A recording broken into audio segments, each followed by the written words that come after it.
No, espera, mami, te estoy dando clases, no puedo.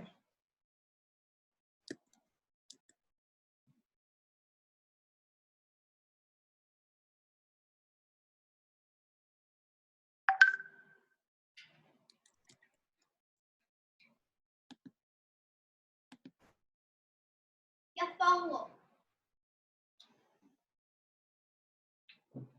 Mamá, aquí con cuidadito voy a comer, ¿ya, mamá? O si quieres, yo te... Bájale más, bájale, bájale. Bájale, princesa. Ve a hacer tus cosas, por favor, déjame a mí hacer las mías. No, yo voy a mirar porque lo que tú haces. ¿Puedo poner aquí?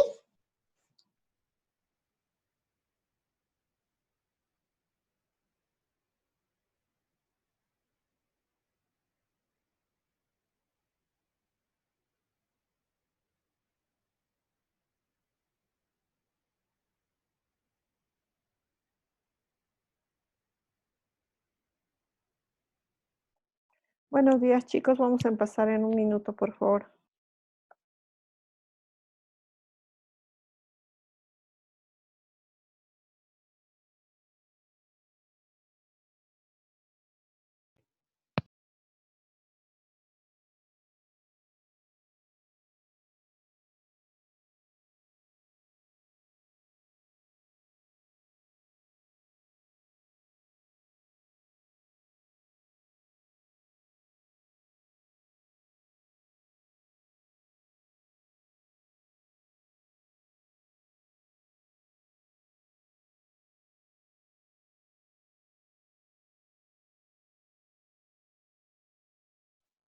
Ok, bueno, entonces, buenos días, chicos. Vamos a llamar la lista dentro de un momentito, pero después de ver un video que quiero compartir con ustedes, pero primero vamos a hacer la introducción al tema, ¿ya? Como ustedes saben, ya hemos terminado lo que sería el hito 3. Esta sería entonces la primera parte del hito 4, que corresponde a lo que es la estadística inferencial. Y para eso voy a requerir la ayuda de ustedes y la atención de ustedes porque vamos a ir haciendo una serie de preguntas a lo largo de la exposición del tema. Entonces, al principio de la materia habíamos dicho que la estadística se dividía en dos ramas, una que era la estadística descriptiva y otra que es esta estadística inferencial. La estadística, entre la estadística descriptiva y la estadística inferencial teníamos una tercera estadística, entre comillas, que era la probabilidad estadística. Entonces, la estadística inferencial nace a partir de eventos de probabilidad. Trabajamos sobre probabilidades. ¿Y por qué lo hacemos? Porque en el primer caso, puede ser que nosotros no conozcamos el 100% de la población o no podamos tener acceso al 100% de la población. Solo tengamos acceso a una muestra, como una muestra de sangre, una muestra de orina. Por lo tanto, como solo podemos tener un acceso a esa muestra, vamos a inferir, es decir, vamos a eh, transportar los datos que nosotros tenemos de esa muestra como si fuera el total de la población. Obviamente que nosotros tenemos que manejar ciertos niveles de error, asumir que como no estamos trabajando en la población total, nuestros datos analizados van a tener un cierto error, el cual puede ser mesurable hasta cierto punto dentro de los procesos estadísticos. Pero para entender esta inferencia estadística, lo primero que debemos tener muy claro es que es una distribución normal, ¿ya? Esta distribución normal que la habíamos visto cuando hemos visto los diferentes tipos de gráficos, en el gráfico de histograma de frecuencias y en el gráfico de polígono de frecuencias, habíamos dicho que pueden tener distintas distribuciones. Unas distribuciones podrían haber sido uniformes, sesgada a la derecha, sesgada a la izquierda, irregular o multimodal. Entonces, hay una en especial que se llama la distribución normal. Y esta distribución normal parte de la probabilidad. Y para que me entiendan esto, vamos a ver el video cuyo link está aquí. Entonces yo voy a ir a mi navegador y voy a poner el video para que ustedes lo puedan ver.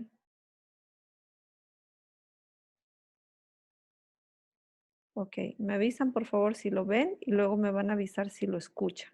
¿Ya? ¿Lo pueden ver? Se ve.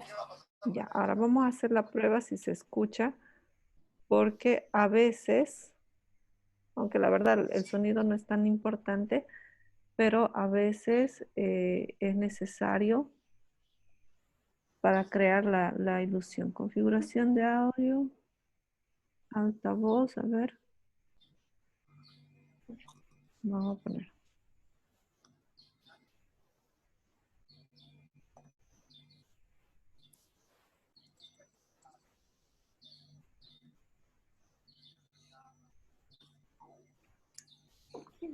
Escuchan yo también.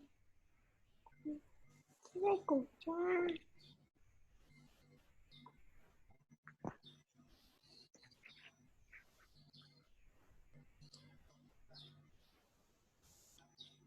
Ya está llenando.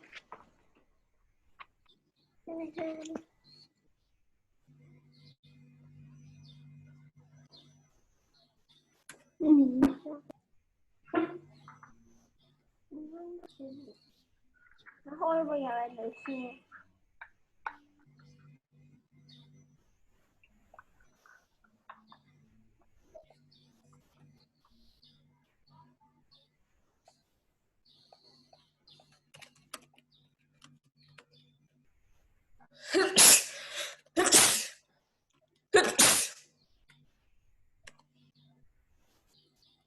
Ok. Entonces, vamos a ir dándole la palabra a cada uno de ustedes para que me expliquen qué es lo que han visto. Vamos con Vivian. ¿Qué es lo que hemos visto? ¿Qué es lo que estamos observando? Una gráfica, pero plasmado en físico, como tipo de... Ya. Tiene lo que estamos viendo es específicamente un chico que bota unas pelotitas a través de una cámara donde cada pelotita, si se fijan, voy a retroceder un poquito más. Ahí se puede ver. Cada pelotita va rebotando sobre uno de los círculos y solamente puede tomar dos opciones, ¿no es cierto? Ir a la derecha o ir a la izquierda. No importa el camino que tome, va a encontrarse con otra pelotita en la cual nuevamente va a rebotar o a la derecha o a la izquierda, ¿no es cierto? A ver, vamos a seguir preguntando. Pedro, ¿qué más puedes observar de este video? Que en la gráfica, en el medio se va haciendo más, más alto que los demás. En el centro se concentra la mayor cantidad, ¿no es cierto? Las pelotitas, por probabilidad, están cayendo y están llenándose y acumulándose más hacia el centro. Muy bien. Vamos a ver, ¿por qué creen que puede ocurrir eso? Me va a contestar Héctor.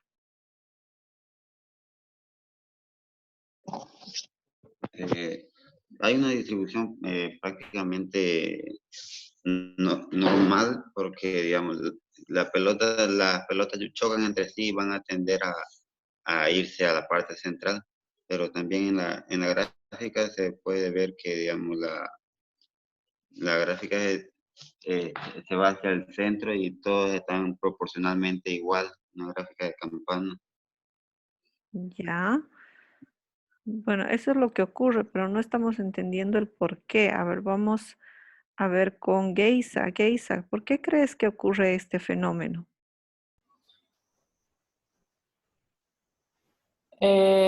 Porque el orificio por donde están ingresando estas pelotitas está en el centro y está direccionando, digamos. Hay más probabilidad de que de que caiga justamente en el centro. Ya, muy bien. Vamos a analizar un poquitito más. Entonces, fíjense aquí. Si aquí cae una pelotita, tiene 50% de ir a la derecha y 50% de ir a la izquierda, ¿correcto? Pero independientemente de que caiga a la derecha o a la izquierda, tiene 50%, es decir, digamos 25% va a ir al extremo derecho, 25% al centro y lo mismo, si va al otro lado, 25% a un lado. A ver, déjenme ver si puedo explicar esto con chubicitos, ¿ya? Entonces, una pelotita que cae por acá tiene 50% de probabilidad de caer a la derecha o a la izquierda, ¿correcto? Pero luego choca acá y tiene nuevamente 50% de probabilidad de ir a un lado o de ir al otro. Y lo mismo sucede acá.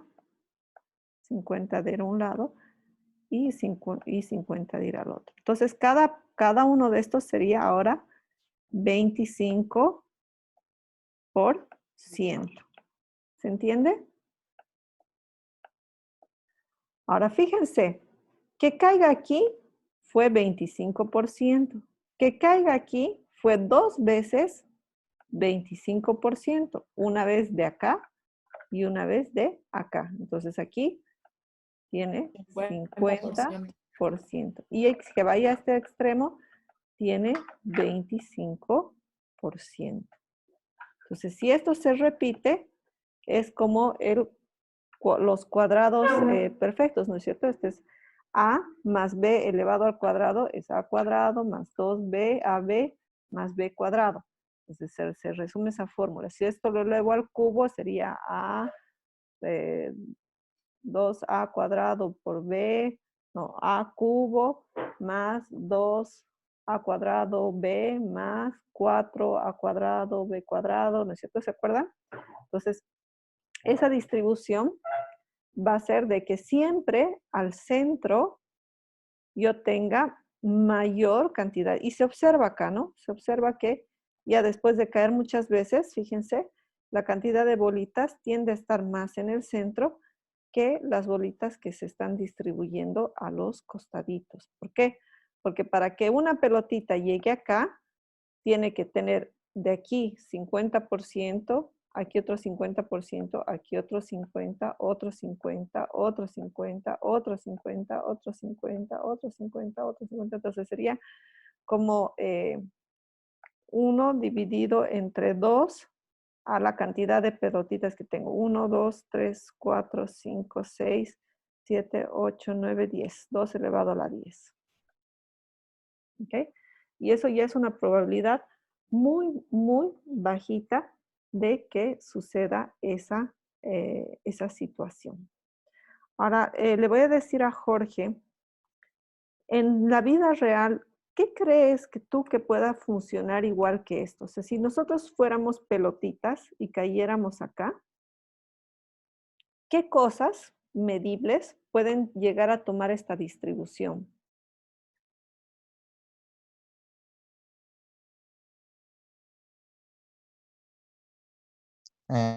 Su última pregunta, Liz, no la entendí. Ya. Haz de cuenta que tú eres una pelotita, ¿ya? Y hay alguna característica que tú seleccionas de ese individuo que tiene que pasar por este proceso de selección de A, B, A, B, A, B, ¿no es cierto?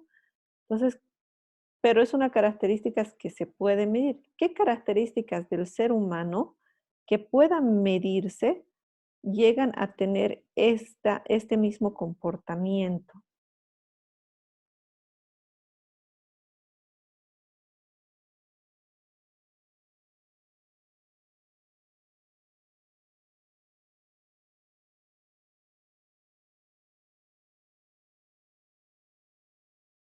¿O qué crees tú que pueda tener ese mismo comportamiento? Un individuo o una característica del individuo que durante el transcurso de su vida, de un determinado tiempo, va a ir tomando elecciones, ¿cierto? Pero todos estamos sometidos a las mismas oportunidades, a las mismas elecciones. De tal manera que por algún motivo estadístico, la mayoría de nosotros va a estar en el centro y algunos van a estar por debajo y otros van a estar por encima.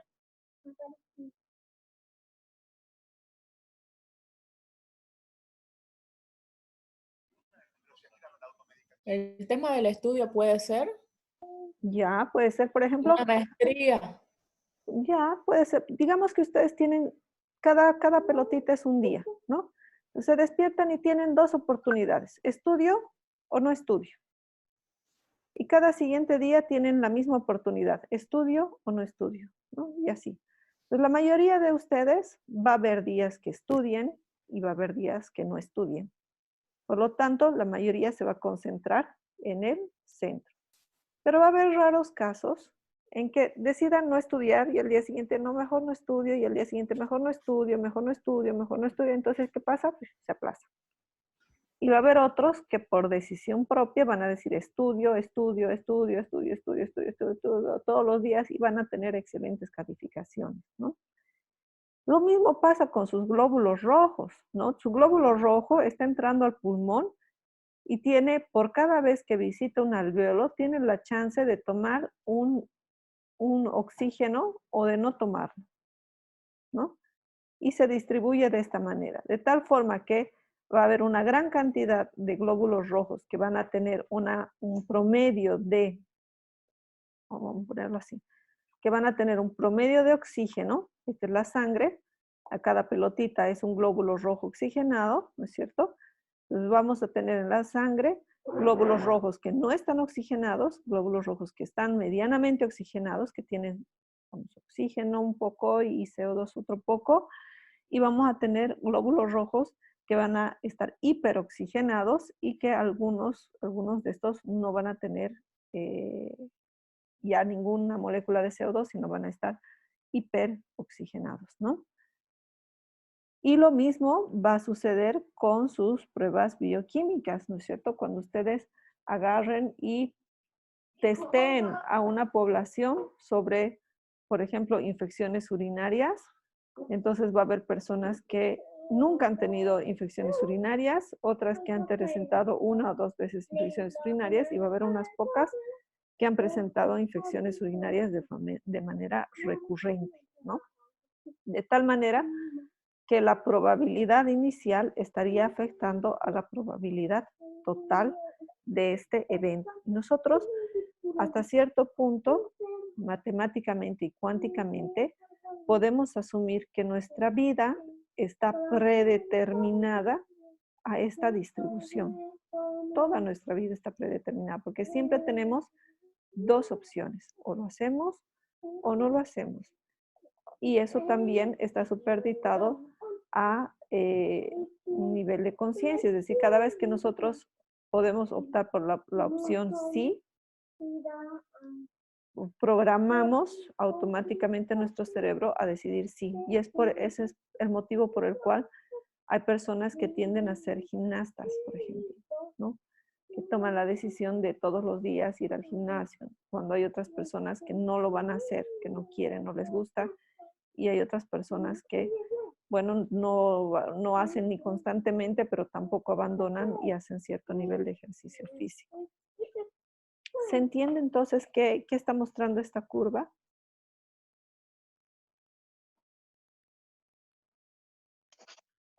Sí, hasta cierto punto, ¿no?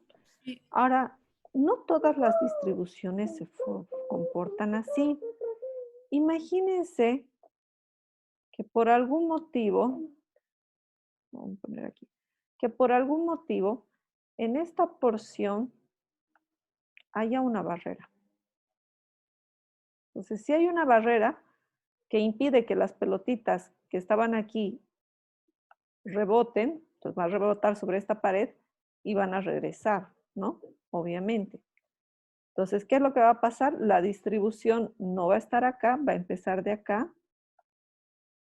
así, y se va a extender a este lado porque no tiene límites. Ese tipo de distribuciones donde encontramos nosotros barreras, ojo que no solamente pueden haber barreras de un lado o del otro lado, pueden también haber barreras así, ¿no es cierto? En el medio, cosa que no vamos a ver ninguna pelotita en el centro, sino lo que vamos a ver son distribuciones así, ¿no? Una curva aquí y luego otra curva acá.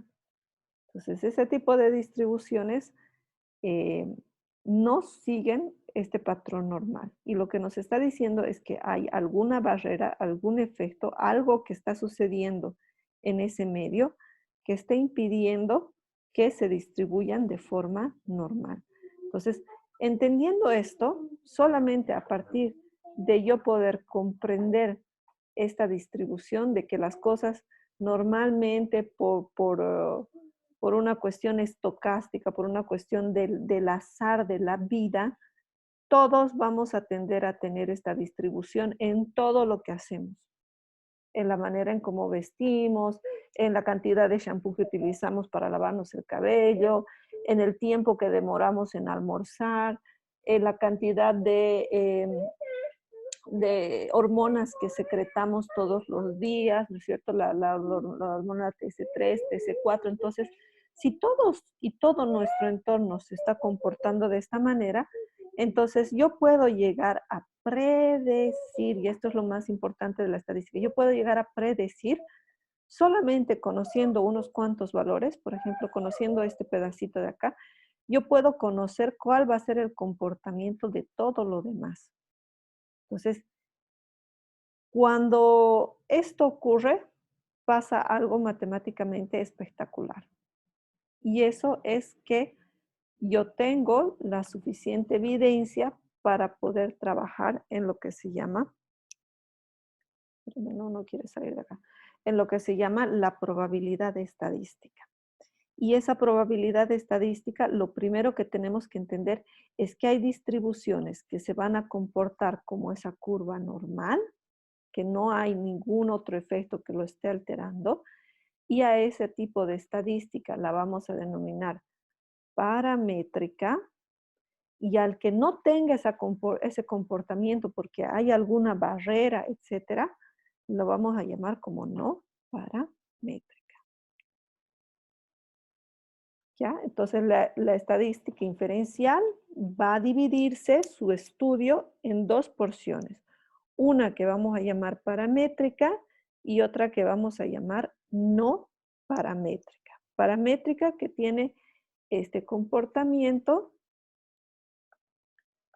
de una curva en forma de campana, de tal manera que yo pueda predecir qué es lo que está sucediendo con ese fenómeno, ¿ya?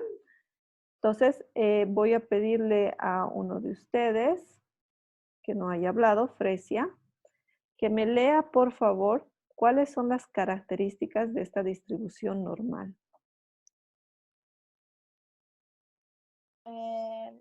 Dice que forma acampanada, simétrica, que media, mediana y moda son iguales. La ubicación se determina por la media. El ancho se determina por la desviación estándar. Y la variable aleatoria tiene un rango teórico infinito. ¿Ya? Entonces, quiere decir que si mi población es enorme, pero así inmensa como el universo, entonces yo voy a tener valores infinitos a la izquierda y valores infinitos a la derecha. Es decir, voy a tener la probabilidad de 0,000000 infinito 1 de que pueda ocurrir este valor y infinito positivo de que ocurra el valor máximo. Ya a eso se referencia. Entonces, bien lo decía, las propiedades para reconocer si lo que yo estoy observando es una distribución normal o no, tiene que cumplir con estos preceptos. Tiene que tener forma de campana, tiene que ser simétrica. ¿Por qué? Porque la mitad se compara con la otra mitad, ¿no? Es como una imagen en el espejo. Media, mediana y moda son iguales, ¿ya? Pero aparte, fíjense, todas estas distribuciones parecen y tienden a ser normales. La única diferencia es que algunas están más apuntadas, más en puntita, y otras están más aplanadas. A ese fenómeno que es medible para ver cuán en punta están o cuán achatadas están, se llama la kurtosis. ¿Ya? En algunos es con K, kurtosis, ¿ya? Esa kurtosis yo la puedo medir de tal manera que cuando ocurre la kurtosis, cuando no se distribuye exactamente como la línea azul, sino puede estar más apuntada, es el apuntalamiento, o puede estar más aplanada, que es el achatamiento. Yo puedo medir con la kurtosis y puedo aplicar un test estadístico similar a la distribución normal, similar a esta de acá, que se llama el T-de-Student, que lo vamos a ver un poquito más adelante, ¿ya? Entonces, vamos a asumir, para entender toda la clase de hoy, vamos a asumir que todas las distribuciones presentan una kurtosis igual a la distribución normal, y la distribución normal es la única que, para entender la clase de hoy, es la única que se da. Digamos que todas las cosas en el universo, absolutamente todo, tiene esa forma de campana. Entonces, si todo en este universo tiene esa forma de campana, por lo tanto, yo voy a poder adivinar con solo un pedacito de ella, con solo conocer, en este caso, la media o la desviación estándar, o la cantidad de personas que se encuentran dentro de un límite establecido, yo voy a poder predecir qué es lo que sucede a lo largo de esta distribución normal. Entonces, y el caso que yo les había mandado en el chat del ejemplo de esta distribución normal, era el del coronavirus, ¿no? Vamos a buscarlos, a ver, estadística para que lo analicemos.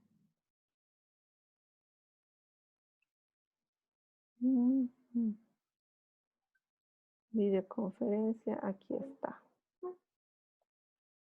No sé si estoy presentando mi desktop. Sí, aquí está. Entonces, aquí tenemos el proyecto para predecir y monitorear el COVID, el coronavirus.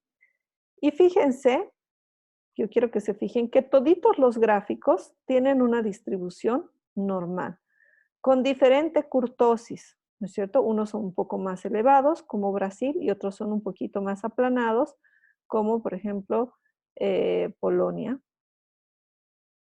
Tengo a alguien, Brian. Ay, Dios mío, no puedo creer. Se va a caer el cielo, con razón está lloviendo. Ya. Entonces, estamos viendo que cómo han logrado, cómo ha logrado estos autores poder hacer estas curvas. Pues porque ellos tenían dos informaciones básicas, ¿no? Uno, tenían la información del comportamiento de cualquier enfermedad, que también sigue la distribución normal. Es decir, si una persona puede contagiar a dos, entonces es como la pelotita que cae y tiene dos opciones, o queda contagiada o no queda contagiada. Y si queda contagiada, puede contagiar a una persona o no puede contagiar a otra persona. Entonces, bajo ese modelo matemático, ellos han hecho las curvas para cada país, ¿no? Entonces, fíjense que inclusive Italia tiene un sesgamiento, ha empezado con muchos casos, y esto es porque había una barrera, porque antes no existían los test para diagnosticar, entonces como que se empezó a analizar, nos perdimos la información de la curva menor, porque no había el test diagnóstico, ¿no? Los que me encantan y los que siguen bastante bien la curva es Turquía, ¿no? Alemania, fíjense, cómo se adapta, pero el que está espectacularmente, y no sé si aparece acá, es de Rusia. Rusia es un espectáculo. Miren cómo exactamente ha sucedido toda la predicción hasta este punto, ¿no? Y de aquí ya se dispara un poco. ¿Y por qué ocurrió esto en Rusia? Lo que yo asumo de que ha sucedido en Rusia y un poco en Francia, bueno, en Rusia más que todo, porque estamos en época de invierno. Y en época de invierno la gente de forma natural se queda en sus casas, no sale mucho, no evita las reuniones, porque son situaciones muy difíciles para salir, ¿no? Necesitas ropa especial, no puedes quedarte mucho tiempo afuera, no tienes mucho contacto con las personas, entonces ha seguido muy bien la distribución normal. ¿Se entiende? ¿Preguntas?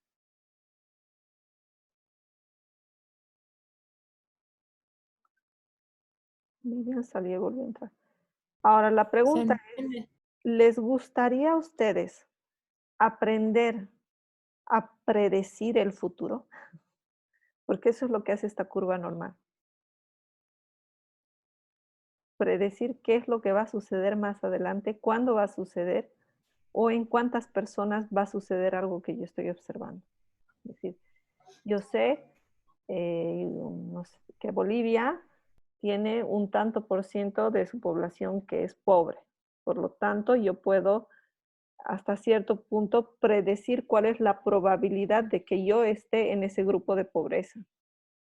O yo sé que en Bolivia la tasa de mortalidad de coronavirus es de un X%.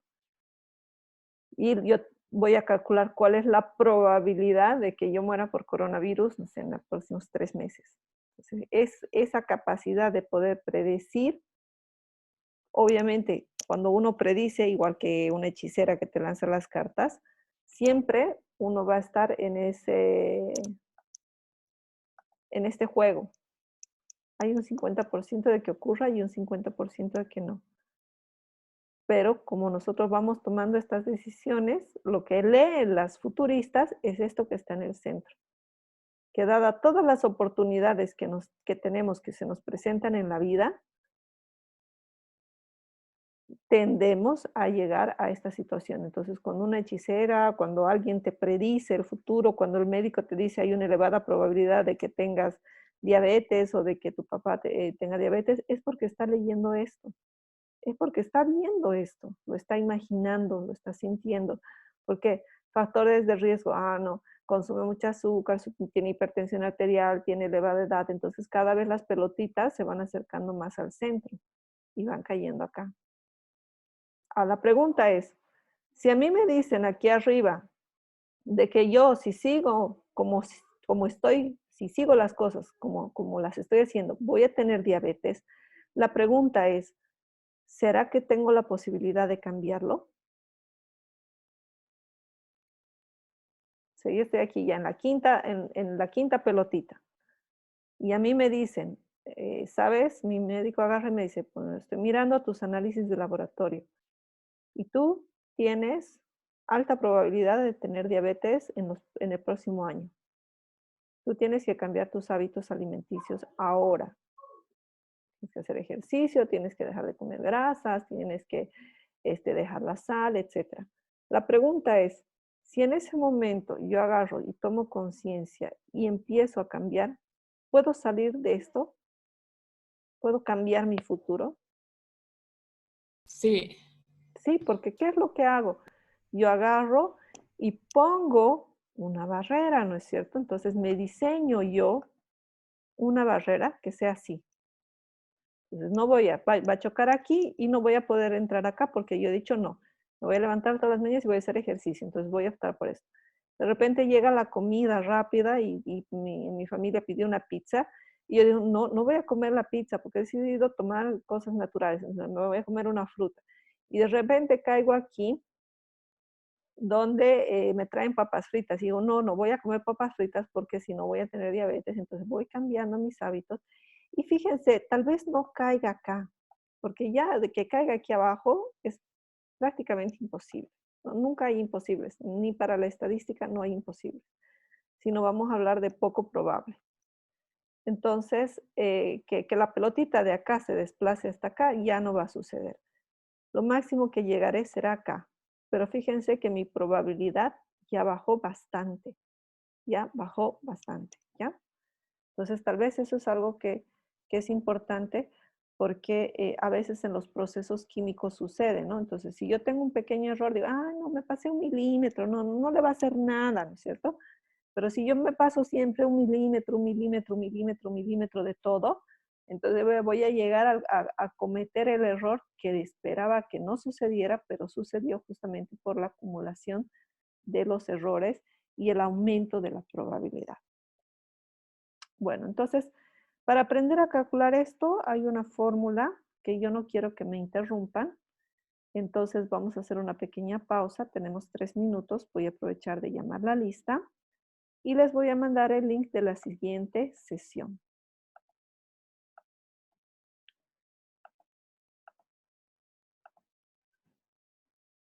Espérenme que no puedo mirar acá. Buenos días.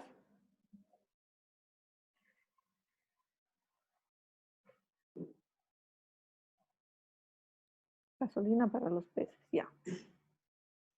Ok, no hay pena, ¿no? Tranquilos, mientras que estén ahora en el llamado de lista, todo está bien. El problema es cuando yo ya meta el control de asistencia y pues no hayan estado ustedes, ahí sí que la cosa se pone peluda porque yo ya no puedo modificarla. Entonces vamos a generar la lista.